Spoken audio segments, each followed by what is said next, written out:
Hello friends, कैसे हैं? I hope आप सभी बहुत अच्छे होंगे। तो फ्रेंड्स, हम लोग कर रहे हैं आरपीएससी फर्स्ट ग्रेड और सेकंड ग्रेड के लिए। आज करेंगे राजस्थानी चित्रकला या चित्र शैली के बारे में हम लोग आज पढ़ेंगे। यदि अभी तक आप चैनल को सब्सक्राइब नहीं किए तो चैनल को सब्सक्राइब कर लें, क्योंकि अभी हम लोग क्या करने जा रहे हैं, राजस्थानी चित्रकला। क्या? चित्रकला। इससे फ्रेंड्स 2 से 3 क्वेश्चन प्रत्येक एग्जाम में आते हैं। या तो मिला मैचिंग वाला देगा या फिर कौन सा है वैसे देगा। सबसे पहले हम समझते हैं कि राजस्थानी लोक कला यानी चित्र शैली जो था वो क्या था। तो फ्रेंड्स, सब आपको पता होगा कि आदि मानव जो था कहाँ रहता था? गुफा में रहता था। उसके पास लिखने के लिए पेन या लिपि नहीं था, ना कागज था। वो क्या करता था, उसके अंदर जो भी भाव उत्पन्न होता था, जो भी उसके मन का भाव होता था, वो क्या करता था, अपनी भित्ति पे यानी दीवालों पे उसका चित्र उकेर देता था पत्थरों से। उसके मन के भाव को आज हम लोग लिख के प्रकट कर लेते हैं, स्टेटस लगा के, बोल करके। लेकिन उस समय ये चीज नहीं था, लोगों के पास भाषा नहीं थी। तो वो क्या करता था, अपना जो भाव था वो चित्रकला, चित्र के माध्यम से उकेरता था। तो राजस्थान की लोक कला या राजस्थानी चित्रकला 16वीं से 19वीं सदी भारतीय लघु चित्रण की एक समृद्ध परंपरा थी, जिसे 1916 ईस्वी में कुमार स्वामी ने राजपूत शैली कहा। इसे 1916 ईस्वी में कौन? आनंद कुमार स्वामी जो थे, उन्होंने क्या कहा था? इसे राजपूत शैली कहा था। राजपूत शैली कहा। राजपूत शैली कहा। यह शैली अपनी जीवंत रंगों, धार्मिक विषयों जैसे कृष्ण लीला और प्राकृतिक दृश्यों के लिए अति प्रसिद्ध है। इस चित्रों को यानी इस दृश्यों को मुख्य रूप से 4 स्कूलों में बांटी जाती है। स्कूल लिखने से हम लोग समझे थे क्या कि स्कूल के बारे में, लेकिन ये चीज आएगा इसके अंतर्गत। 4 स्कूलों में बांटी गई है: मेवाड़, मारवाड़, हड़ौती और ढूंढार। मेवाड़, मारवाड़, हड़ौती और ढूंढार। अब हम देखेंगे कि चित्रकला या चित्र शैली का उद्भव और विकास कैसे हुआ। तो चित्रकला और शैली का उद्भव और विकास। यह शैली अपभ्रंश जैन शैली से प्रभावित है और इस पर मुगल काल का प्रभाव दिखाई देता है। राजस्थान की चित्रकला और शैली जो है क्या है? जैन शैली से प्रभावित है। इस पे मुगल काल का क्या होता है? प्रभाव दिखाई देता है। इसकी प्रमुख विशेषता, इसमें चटकीले रंग यानी लाल पीले रंगों का प्रयोग होता है। प्रकृति का चित्रण होता है। प्रेम कथाएं जैसे ढोल मारूंगा दूल्हा, कृष्ण भक्ति और दरबारों का दृश्य होता है। इसकी चित्रण सामग्री क्या होती है? कागज या हाथी का दांत या कपड़ों पर चित्रकारी की गई है। अब देखते हैं हम प्रमुख शैली और उपशैली क्या क्या थी। प्रमुख शैली और उपशैली क्या क्या थी। तो हमने 4 शैलियों में बांटा गया है, जिसमें पहला है क्या? मारवाड़ शैली। पहला जो शैली था वो था मारवाड़ शैली। मेवाड़ शैली। मारवाड़ उसके बाद आएगा। मेवाड़ शैली क्या है? सबसे प्राचीन है। सबसे प्राचीन शैली कौन सी है फ्रेंड्स? सबसे प्राचीन शैली जो है फ्रेंड्स, मेवाड़ शैली है। मेवाड़ शैली है। सबसे प्राचीन शैली जो है वो मेवाड़ शैली है, जिसका प्रमुख केंद्र कहाँ है? उदयपुर, नाथद्वार, देवगढ़ और चावंड क्या है? मेवाड़ शैली का प्रमुख केंद्र है। इसमें कौन कौन से रंग होते हैं? तो इसमें लाल पीले रंग की प्रधानता होती है और कदम का वृक्ष होता है। लाल या पीले रंग की प्रधानता होती है और कदम का वृक्ष होता है। जैसे उदाहरण के तौर पर देखिए, श्रावक प्रतिक्रमण सूरज चूर्णी जो कि 1960 ईस्वी में लिखा गया, जिसे ढोला मारू था। आई होप आप समझ गए। अब आएगा मेवाड़ शैली सबसे प्राचीन शैली है। इसका प्रमुख केंद्र जो है वो उदयपुर, नाथद्वार और देवगढ़ चावंड है। इसमें लाल और पीले रंगों की प्रधानता होती है और कदम का वृक्ष होता है। इसका उदाहरण है श्रावक, प्रतिक्रमण, सूरज चूर्णी और ढोल मारू। ठीक है। दूसरा था मेवाड़ शैली, सॉरी मेवाड़ शैली तो ये था सबसे प्राचीन वाला। उसके बाद था मारवाड़ शैली। मारवाड़ शैली का प्रमुख केंद्र कहाँ है? जोधपुर, बीकानेर, किशनगढ़ और जैसलमेर। किशनगढ़ और जैसलमेर, ये क्या है? जैसलमेर मारवाड़ शैली का प्रमुख केंद्र था। इसकी विशेषता थी कि इसमें बादलों और मरुस्थलीय परिदृश्य रसीली आंखें होती थी। इसमें बादल और मरुस्थल का परिदृश्य होता था और उसमें रसीली आंखें दिखाई जाती थी।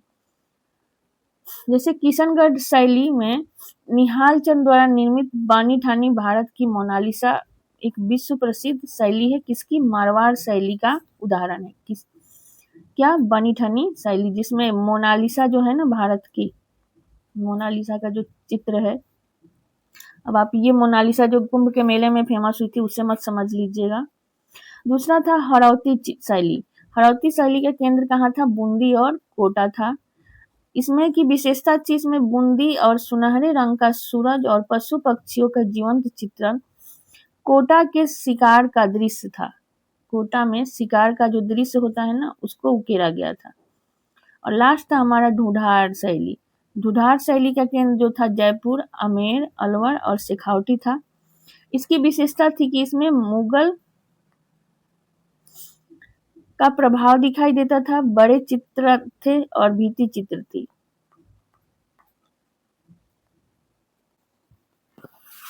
अब हम देख लेते हैं कि कौन सी शैली की नींव किसने डाली। कुछ अन्य शैलियां जिसमें देखेंगे हम, सबसे पहले बीकानेर शैली। बीकानेर शैली, बीकानेर शैली, इसकी नींव किसने डाली? तो बीकानेर शैली की नींव जो थी फ्रेंड्स 16वीं शताब्दी में, 16वीं शताब्दी के अंत में राय सिंह जो थे फ्रेंड्स, राय सिंह के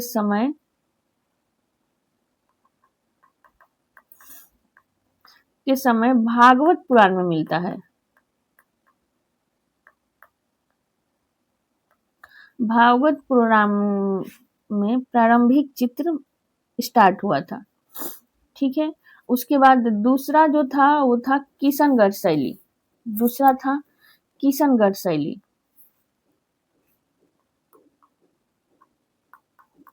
किशनगढ़ शैली था।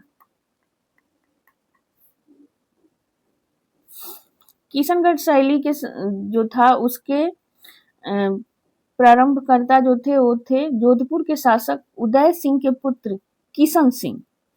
इसको किसने प्रारंभ किया? किशन सिंह ने।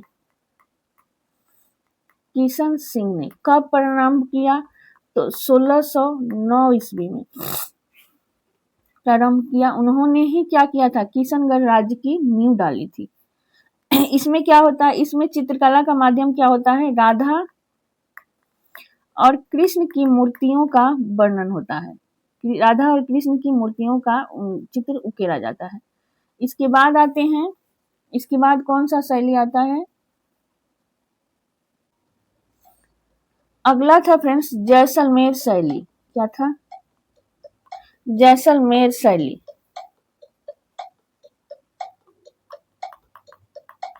जैसलमेर शैली, इसके संरक्षक जो थे फ्रेंड्स हरराज भाटी थे।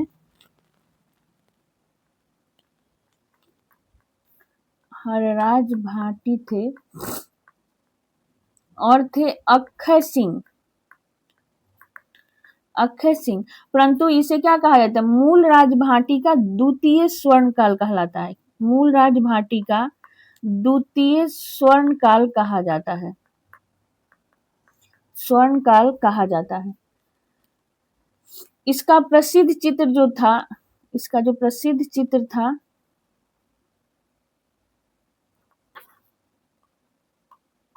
इसका प्रसिद्ध चित्र फ्रेंड्स था मूमल। मुम्मल का जो चित्र था, जैसलमेर शैली का प्रसिद्ध चित्र था। इस पे क्या था, इसका जो विशेषता थी वो हम लिखेंगे, इस पे बाहरी चित्र शैलियों का कोई प्रभाव नहीं था, बहुत कम प्रभाव था। बाहरी चित्र शैली का प्रभाव जो था बहुत ही कम रहा।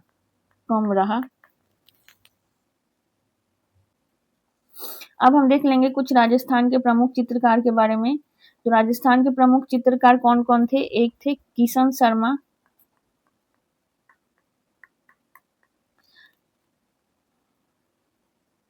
इन्होंने किसका चित्रांकन किया था? तो फ्रेंड्स इन्होंने राई और खस दोनों का क्या था? सूक्ष्म चित्रांकन किया था। दूसरे थे देवकी नंदन शर्मा। ये पूछते हैं ना चित्रकार कौन कौन से थे। देवकी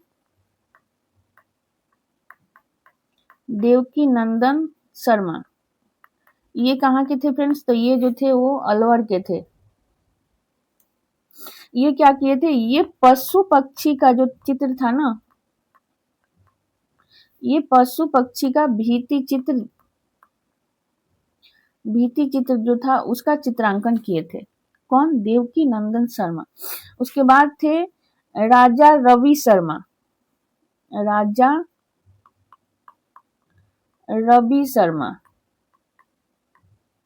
शर्मा नहीं, सॉरी फ्रेंड्स, राजा रवि वर्मा थे ये। राजा रवि वर्मा, ये क्या किए थे? इन्होंने जो था ना फ्रेंड्स, महाराणा प्रताप का सुंदर चित्र बनाया था। ये जो थे महाराणा प्रताप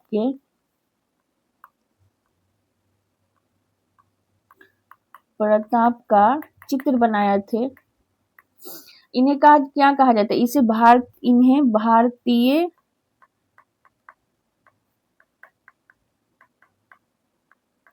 भारतीय चित्रकला का पितामह कहा जाता है। किसे? राजा रवि शर्मा को।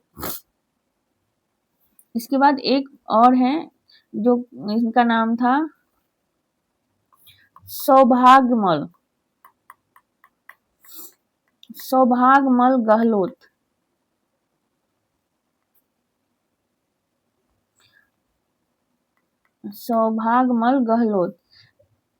ये क्या नीर का चितेरा कहा जाता है। इनको पता है क्या कहा जाता है? इनको नीर का चितेरा के नाम से जाना जाता है, चितेरा कहा जाता है। आई होप आप राजस्थान का चित्रकला समझ गए होंगे। अब हम लोग करेंगे, कल नेक्स्ट क्लास में हम दूसरा टॉपिक करेंगे। तब तक आप जल्दी से चैनल को सब्सक्राइब कर ले, वीडियो को लाइक करें, शेयर करें, कमेंट करें। Thank you friends.